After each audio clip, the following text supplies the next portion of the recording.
We are fully in draft season, and on today's show, we are breaking down which tight ends we like the most for the Chargers and which rounds we would take them. You are Locked On Chargers, your daily podcast on the Los Angeles Chargers, part of the Locked On Podcast Network, your team every day.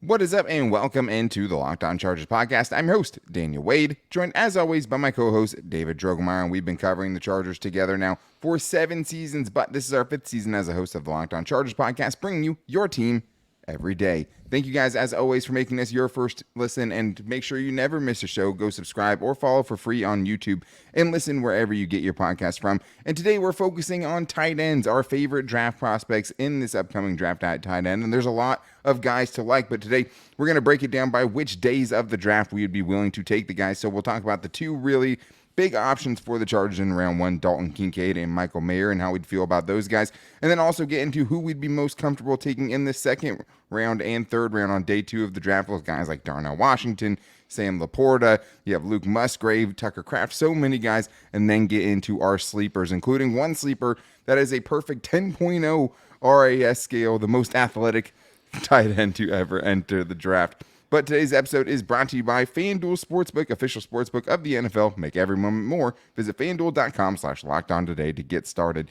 David, for the Chargers, it starts at pick 21, and this is a draft where there are a couple of guys that could make sense for the Chargers at 21 at tight end, right? A couple of very highly productive, very decorated tight ends that are really highly rated and could be somewhere around the 21st pick, and I think it's Dalton Kincaid and Michael Mayer. And I know, going through your mock drafts, the guy that you like the most, the tight end, your favorite tight end in this draft class, is Dalton Kincaid.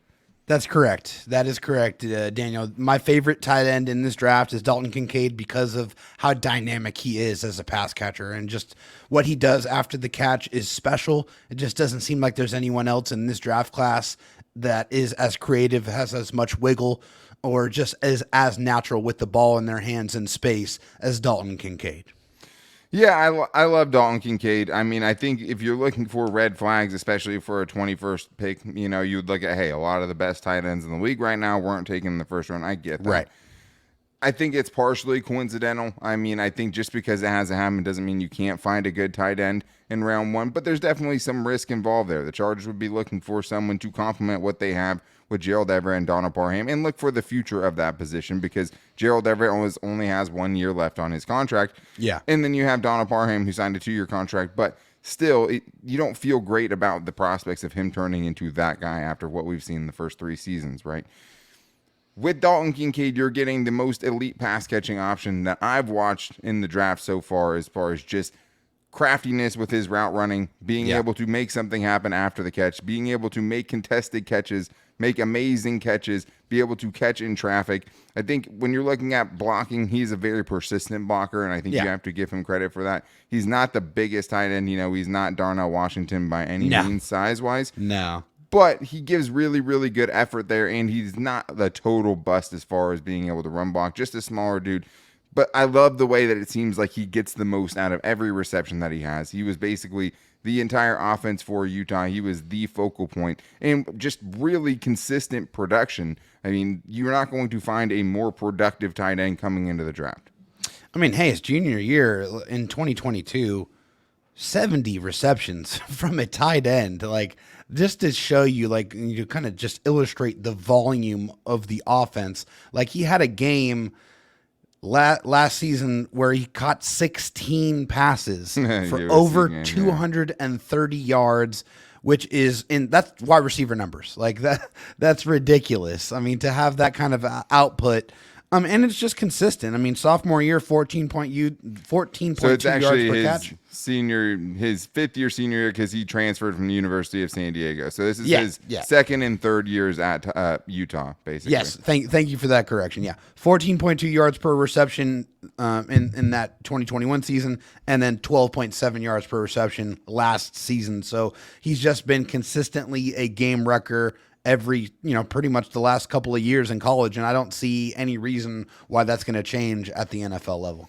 Yeah, I think he's athletic enough to stretch the seam. Did a lot of that at Utah. He can be a vertical threat, even if he's not, running a 4.5 or anything like that. Yeah. I think he can be very good in that role and find those spots in that kind of vertical tree that Brandon Staley and Kellen Moore seem to be wanting to target, right? Being able to find that guy that can stretch the field a little bit in the middle and be able to catch the ball. I mean, this dude's hands, the ability to pluck the ball out of the air, unlike any tight end I've watched as far as draft prospects coming out since we've kind of been covering the Chargers and getting more into the draft part of it. Yeah. If you're looking for cons, he's not going to block with a ton of power. More of a get in the way guy.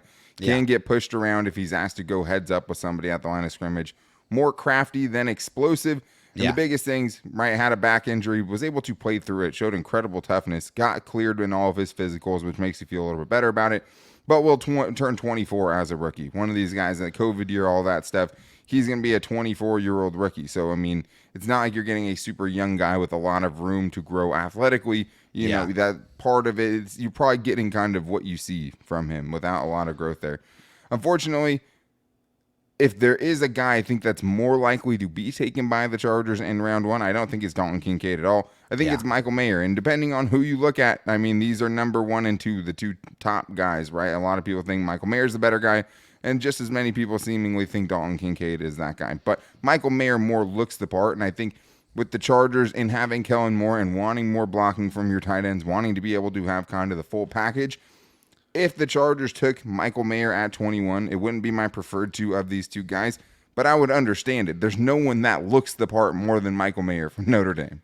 Yeah, absolutely not. I mean, the guy is built like he was chiseled out of granite. And I mean, he looks like a movie star, man. Like, truly, like, when he takes the helmet off, it's crazy. He looks like he's someone playing Michael Mayer in, like, the Michael Mayer movie at Notre Dame. But it's just him, which is great. But, I thought one of the comments I saw from the Beast, the fantastic draft guide from Dan Brugler, was that they said executive said that Michael Mayer was built out of vibranium. That's how tough the guy was. And if you're not familiar with vibranium, that is in the Marvel comic books, basically an unbreakable metal. Yes. So, the guy's extremely tough. I mean, he's a phenomenal blocker, a great pass protector as well. He's just very physical. He gets the job done, but he does it in a very different way than Dalton Kincaid. He's much more of a rough and, just a very rugged type of player. He absorbs contact extremely well. He fights through contact well. He's not afraid to kind of nudge defenders out of the way to put himself and put his body in optimal position to make catches. And also another guy that was just extremely, extremely productive. He's not the fastest guy. He doesn't have the most wiggle. He's not a huge yak threat in that respect, but he will run a guy over, and he does get some yards after catch in that fashion. Also, very, very good and polished route runner. He runs the entire route tree as a tight end. So that's something that you look for. And you know that there's some more upside as far as a pass catcher is concerned, because the run blocking and the blocking aspect of it, it's NFL ready right now. I have a lot more respect for Michael Mayer after watching, the other 50 tight ends that we watched. No, I'm just playing. But we watched a lot, and we're talking about a lot today. Yeah. I don't think it gets more well-rounded than this. Like, I think he's pretty much above average everywhere, which is great, right? Like an above average route runner. He creates separation really just with his gigantic shoulders and being able to wall defenders off. So even if it's a tighter window, which is still a great skill to have. Absolutely. I mean, it's an intangible, you can't teach it. You know what I mean? Yeah. But I do, I can respect his game a little more, because when we say he's not great after the catch, I mean, he's probably pretty average, you know, at the NFL level, but it doesn't mean he's necessarily bad at it. I'd say he does have some whiffs, has some inconsistency as a blocker, but has the strength to kind of, stand up defensive ends at time, can block on the move, does a lot of those good things. I would say he's above average everywhere, but the one place he's elite is contested catches. I mean, the dude, that's for sure. Some incredible catches by a wide receiver is what this dude put together, right? I mean, he has an entire highlight reel of making these contested catches. He's a really, really good red zone threat as well. I mean, that's something that he has to. He has to, Daniel. He has to be excellent. Sure. Exactly. I mean, he doesn't have the speed to separate consistently, so he has to be able to fight through the mess, fight through the traffic, and use his body to shield defenders away, and he does that exceptionally well. And there's probably going to be a guy at 21 when the Chargers pick that I would rather take than Michael Mayer, but I would understand it. I mean, he could be that Dalton Schultz guy. He could be that well-rounded tight end that you would never have to bring off the field because he's adequate enough in all areas of it. And then there's the Notre Dame aspect of things too, which we Yeah. know Tom Telesco has drafted many a player from the University of Notre Dame. Tom Telesco has an affinity for Notre Dame players, to say the least. I mean, wouldn't be the only doubt. Notre Dame player he's drafted in the first round, right? I mean, you have Jerry Tillery was the last time he was picking in the 20s. So Yep. let's see kind of, it'll be interesting to see how much they like him. But it feels like somebody they would like, right? It definitely feels does. And he's the safer option. Only missed one game in his 3 seasons at Notre Dame. He's a true junior coming out. So, I mean, he only has 3 years at Notre Dame of mileage, I guess you would say, on it. Yeah. But was very productive. I mean, a lot of really good tight ends. I know Dane Brugler said most tight ends drafted in like the last 20 years or since 2001 is Notre Dame. This is the dude that leads them all time in receptions, receiving touchdowns, receiving yards, all the major categories. Right? Which is crazy. Yeah. Yeah, so I would get it. I mean, tight end, you want to get a game changer if you're going in the first round with it. I mean, I think there's more sexy options for sure. But I would go Dalton Kincaid just from the upside standpoint. But if you want to go the safe pick, Michael Mayer, I think, is definitely that. But we have more guys to get into because if the Chargers do wait, they're going to still have a lot of really good options. And I think that's the exciting thing about this draft. And maybe pushes them away from taking one in round 1. Because on days 2 and 3, we're going to get into those guys. And there's a lot of guys I would be really happy with, including, a freak like Darnell Washington. If there's some way that dude drops, maybe not a first-round guy, but how could you not bet on the upside on that dude later on in the draft? So talking about him, Sam LaPorta, Tucker Kraft, Luke Musgrave, and much more. But first, I need to tell you guys about the unicorn of the protein bar world, and I'm talking about Built Bar. What I love about Built Bar is they set themselves apart with their taste. If it doesn't taste good, I'm not going to eat it, right? Like that's like having a super athletic player, right, and has all the elite traits, but every time he gets thrown the ball, he drops it.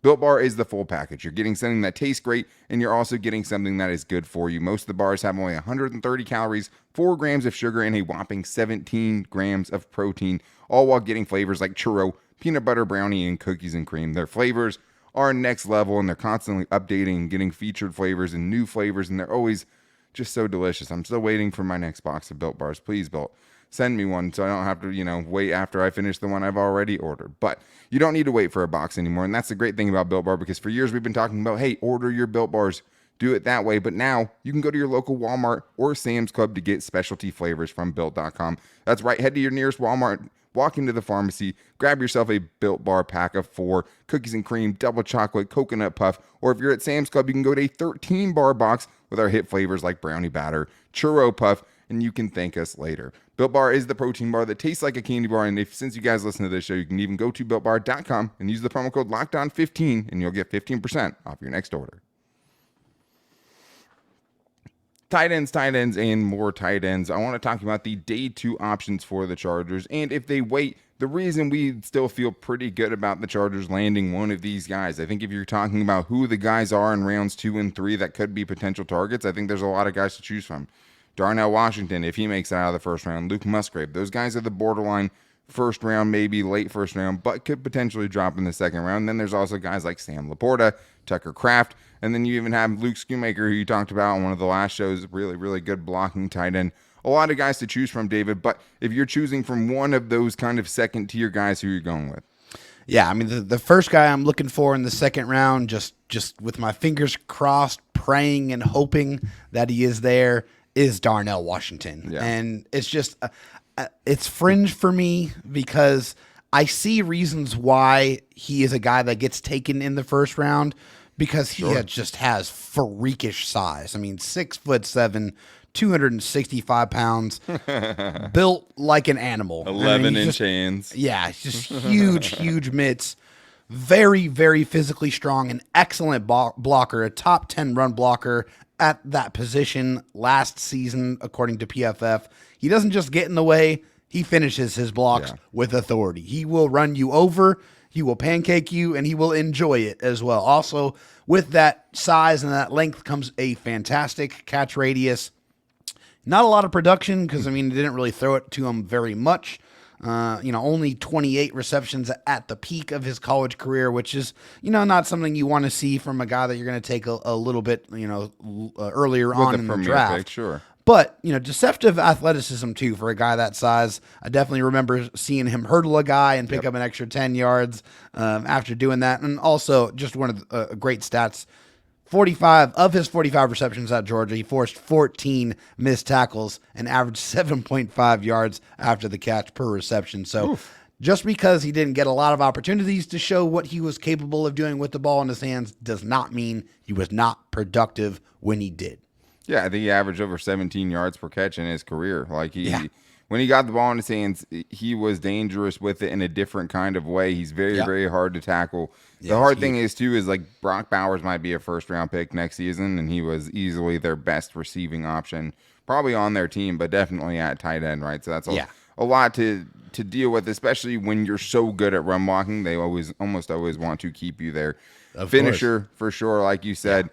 9.88 on the RAS scale, the relative athletic scale, ranking everyone against every other, prospect at that position since like 1998. So like the last 25 years, this dude is up there in 98th percentile as far as athleticism goes. And a lot of that's just being, 6'7", almost 270 pounds. Yeah. Not a crisp route runner, kind of a lumbering dude who kind of builds up to his speed. Yeah. But he still has 4.64 speed when he does get to that. And that's not a dude you want to bring down once he gets to his stop speed. Mm-hmm. I would also throw Luke Musgrave in the, willing to take a second round option on or flyer on potentially.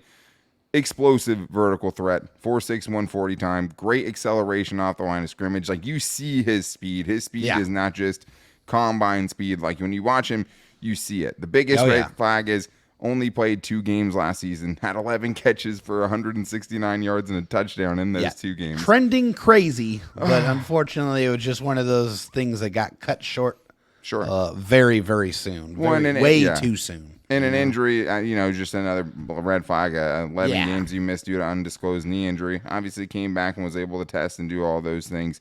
Very crazy wingspan. Just don't like the sound of undisclosed, though, Daniel. That doesn't ring well with me. Yeah, I think there's just, as a college player specifically, there's not much to gain from these teams putting out specific injuries and stuff like that. But maybe more will come out, before the draft. Either way, a very, very exciting option. Who else is a day 2 guy that you liked? Day 2.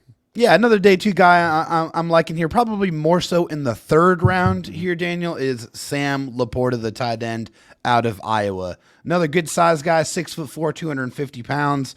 A lot of production the last 2 seasons, over 110 catches his last 2 seasons. Oof. Really, really good in the open field. He gets extra yards, like he's absolutely no problem. 30 broken tackles on 111 catches the last 2 seasons, 6.3 yards per catch after reception. Also, this guy has legit speed as well at the tight end position, running a 4.59 40. Some of the things that you have to be a little aware of, at least, is he needs to improve the hands a little bit. 6 drops in 2022. You don't like that as much. Also, the contested catch situations is not his best attribute. 18 of 44 in contested catch situations in his career. So a couple of things to worry about, opportunities to improve at the next level. But in the 3rd round, with his speed and his ability to really attack the middle of the defense, I would love it in the 3rd round. I feel like that would be a good option if they decided to wait, if they had to wait, if they felt and they found better value earlier on. This is a good pick to take in the 3rd round. I like that, opportunity for him to get better for sure. Yeah. I think there's a lot to work with from a yak ability, right? Yeah. Only tight end, according to Dane Brogler, that broke 20-plus tackles in 2022. 20 is a ridiculous, ridiculous number. There was no Chargers wide receiver that I think broke 5 tackles. Yeah. Obviously at the NFL level, but that just gives you an idea. 14 drops over the last 4 seasons. That's a little tough to swallow. Yeah. But I think the bigger thing is, hey, guys like this, him and Luke Musgrave, these are flexed out kind of Y tight ends, right? Or like they're slot tight ends basically a lot more than you'd want someone like Darnell Washington, who can be that guy at the end of the line of scrimmage that can, be the guy you're running behind any specific running play, right? A true weapon there. I don't think Sam LaPorta is a weapon in the run blocking game. I'd throw another guy in this, Tucker Kraft, a guy I like. I'd probably take Sam LaPorta over Tucker Kraft. I'd probably have Darnell Washington, Luke Musgrave, then LaPorta, than Kraft, but a lot of people are higher on Tucker Kraft out of South Dakota State. 6'4", 254, shorter arms, but NFL level athlete, 9.67 RAS score, 4.69 40, so has the ability to stretch the seam. Has, showed the ability to be kind of powerful at the point of attack as a blocker. A lot of inconsistency there, but I think you see the potential in it. I think the hard thing for me was he wasn't the best blocker at tight end on his own team. That was another dude. But I think was fine there. This is a developmental pick. This is a third round potentially pick to me in 9 drops over the last 2 seasons, something that's tough to swallow, and missed 5 games with an ankle injury in 2022. So those are the red flags there, but I'd understand those who would want to take a chance on him. Very thick frame, hard to bring down after the catch. He has that kind of same yak ability that you like to see from a tight end. Interesting prospect to be sure. I think Luke Schoonmaker is the kind of guy I think wraps up day 2, though, David. If the Chargers want to go more in the run blocking mold and care less about the receiving aspect of it, I think he's a guy that would make sense. Luke Schoonmaker was a phenomenal blocker. I mean, and it really didn't matter in what aspect you were watching him. I mean, if it was pass protection, he was adequate, had the length to be able to handle that. If he was in line blocking on the end, trying to secure that and spring a running back, he was able to do that. If you needed him to be a lead blocker and move him in space, he was more than capable and adequate at doing that as well. So a guy that has, probably more skill set as a blocking tight end with some upside to be a more of an impact player as a receiver. And that's why he's more of a 3rd or 4th round pick, but doesn't mean he couldn't bring good skill set to the Chargers specifically because of what they have. Not what Gerald Everett or Donald Parham are known for. We know that Kellen Moore asks his tight ends to block a lot, and he loves having both of them on the field to create mismatches in the running game. This is a guy that could help you create those mismatches in the running game while you still have someone like Gerald Everett who's a more, explosive pass catcher, and hopefully what Donald Parham can be. If that's the case, I understand it. It's building a more well-rounded room because Trey McKitty hasn't turned into that guy. Like, this is the kind of guy that you would get what you were hoping you could have gotten from Trey McKitty, but hasn't really panned out yet. So I definitely would understand it if they go that direction. More of a round 3-4 guy to me. Yeah. But I'm more excited maybe to talk about this dude as a sleeper, Zach Kuntz from Old Dominion, who had a perfect 10.0 RAS scale or a RAS rating. The most athletic tight end to ever come out of the draft. Literally talk ever. about him. And we're going to get into that and some more sleepers, the guys the Chargers could target in round 3. I think there's some more exciting options there if the Chargers do decide to kind of put it on the back burner. And we'll get into that coming up after this. 10.0 RAS, Dave. I know we talk about RAS a lot. It just gives a good kind of general understanding of where this guy fits in athletically. Yeah. Zach Kuntz from Old Dominion standing at 6'7", 255 pounds with 10.25-inch hands. Big old mitts. Yeah.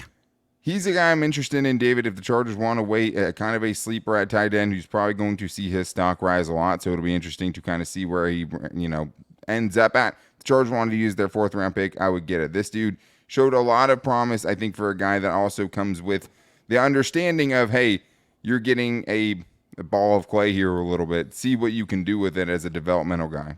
And my goodness, I mean, the ball of clay that you get to work with for this particular project is very, very fun, okay?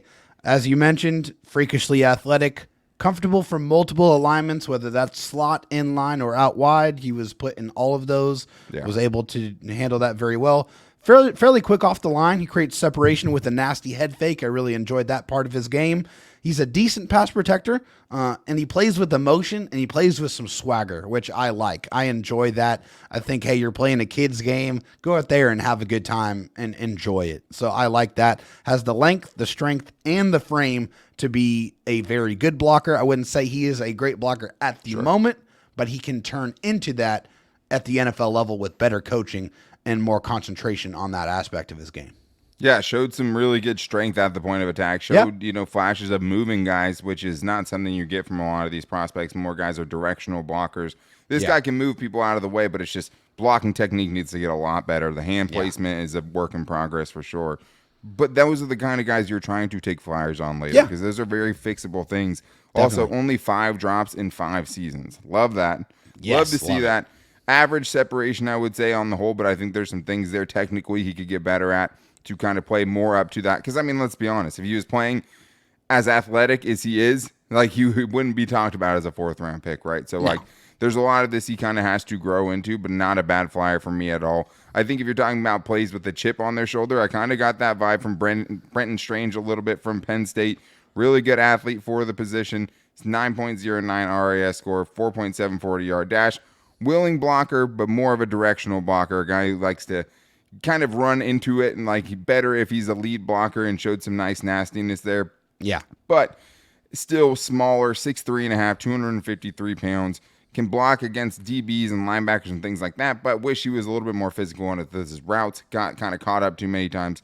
Shorter arms, less of a catch radius, and didn't get a ton of separation for a guy who is a little bit smaller. Kind of a little bit in the same mold of like Gerald Everett. There was a guy that you saw that kind of reminded you of Gerald Everett too. There was definitely a little bit later on in the draft. This is kind of a deeper sleeper type of situation here, and this is Braden Willis, 6th round somewhere out of there. Oklahoma. Yeah, we're probably looking at the 6th or 7th round here for this guy. Definitely a lot lighter. He was around 240 pounds. He did play at fullback. He also did some Wildcat as well in a blowout game against Texas where they absolutely got boat raced. But he definitely didn't seem like he was uncomfortable, or it was not unnatural for him to be a ball carrier. Like, he at least had some good vision, understood where he needed to go. Actually, for an undersized guy, I thought he was a pretty darn good blocker. I mean, I really enjoyed watching him block. They used him a lot as a blocker. I mean, not a lot of offensive production, and I think that's one of the things you have to be a little bit wary of. But hey, you're taking a guy in the later rounds that have traits that you're looking for, and if you're bringing this guy in, even at the type of weight and frame that he's at, he is a NFL ready blocker right now, and I feel like he has some traits and some speed to be able to turn into an adequate pass catcher at the next level. Smaller guy, 6'3", 240, but the blocking excites you, and the speed lets you know that there is some more production available there. Yeah, the hard thing is you didn't get to see him run his 40 time, right? So we don't know how that, like, what the actual speed level is there. I thought he was more smooth than twitchy to me. But I thought he was a pretty smooth route runner, was able to kind of eat up some yards. It would have been interesting to see. I wouldn't put him as an NFL ready blocker in every aspect. I'd say if you're talking about, hey, getting him on the move, going and having him hunt guys in space, going and having him, be kind of gritty and, be a lead blocker at times, he showed he could do that really well. I think as far as being an inline blocker, I think they're just going to be dudes who are too big for him at the NFL level. Yeah, I agree with that for sure. Temperament-wise, I love the way he blocks. You're not going to find a dude who wants to block more than this that we watched today, as far as just the willingness to kind of stick his nose in it. And obviously, he's very comfortable once the football is in his hands.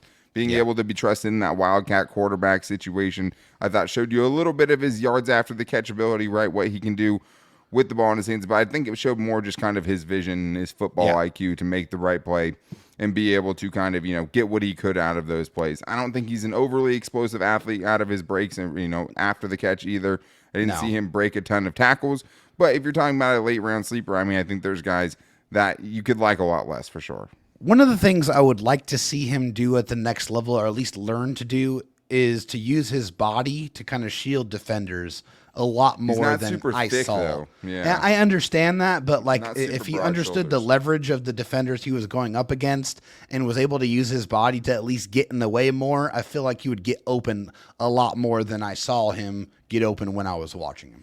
Yeah, I think it's nice that you got to see him used in a lot of different roles. You got to see him put in motion as a lead blocker, take jet sweeps, be wildcat quarterback. There's room take there, the quick passes, take quick passes, be the lead blocker on screens and things like that for his wide receivers. I mean, he looks kind of like a wide receiver when he's out there, maybe a little bit bigger, but he's kind of thinner. He doesn't have like the Michael Mayer, even like the Tucker Kraft kind of just broad shoulders and being able to have the that build, kind of right? NFL type build. He doesn't really have that. Gerald Everett, though, is kind of the same way, right? Gerald Everett's like 6'2" something, and weighs about 240. Adequate blocker, right, who gives good effort. I mean, I don't think that's a terrible comp there, but way less kind of receiving chops, at least at this point, than Gerald Everett has, and not nearly as physical after the catch in a fist fight every time he goes in. I agree. We also watched another one a lot people wanted us to watch was Durham Payne, Mm-hmm. He's a guy that I liked a lot as like an inline blocker. I thought, or Payne Durham. Yeah, Payne Durham. Purdue, Yeah. 6'5", 253 pounds, 33.4-inch arms, some impressive catches in traffic I thought was nice. Saw him take a couple of catches and take a big hit, be able to hold Good on release to it. off the line of scrimmage. Yeah, big catch radius, a bit lumbering with the ball in his hands. He kind of runs like Gronk after Gronk had all the injuries, right? By like the end of his career, where it's like, a lot of tight ends do this thing too, where they're kind of like swinging their arm to try to get into breaks and things like that as receivers. I get why people would like him later on. I mean, pretty average athlete to me. I did like what he was able to do as an inline blocker, showed some good strength there, but struggled a little bit hitting targets in space and getting out on the move because of that kind of lack of athleticism. But I think for, where we're looking at these guys, which is, somewhere between 4 and 7, I think with someone like Zach Kuntz, it's more of like the 4, right? Yeah. Brenton Strange, Payne Durham, those are, even Braden Willis to a certain extent. Those are 6th-round guys, 5th-round guys, maybe in some degree, but I think we would feel more comfortable later on. A lot of these guys would make really, really good special teams players too. Braden Willis, I think, fits that mold. I think Brenton Strange from Penn State, physical guys that, can go do the dirty work even if they're undersized. I think those guys fit those roles well. But I think, David, a lot of guys we could feel good about, like a lot of guys to be excited about. I understand now kind of why they say this is a deeper tight end class, because it does feel like, hey, there might be a guy at all 3 days of the draft where you might be able to find a guy who could potentially be a starter and make an impact. Well, it makes you feel a lot better, at least looking at all of the guys where they're slotted at, and knowing that you don't have to feel like you have to reach for a tight end early on in the draft, because this is a deep tight end draft class, and you are going to find guys that will fit in your system pretty much up and down the draft. Now, I don't want them to wait too long, okay? I would like, if you're going to wait, at maximum, I'd like to get one of those mid-round guys, so at least feel like I'm going to get some early production right away. But there is more depth than originally anticipated, for sure.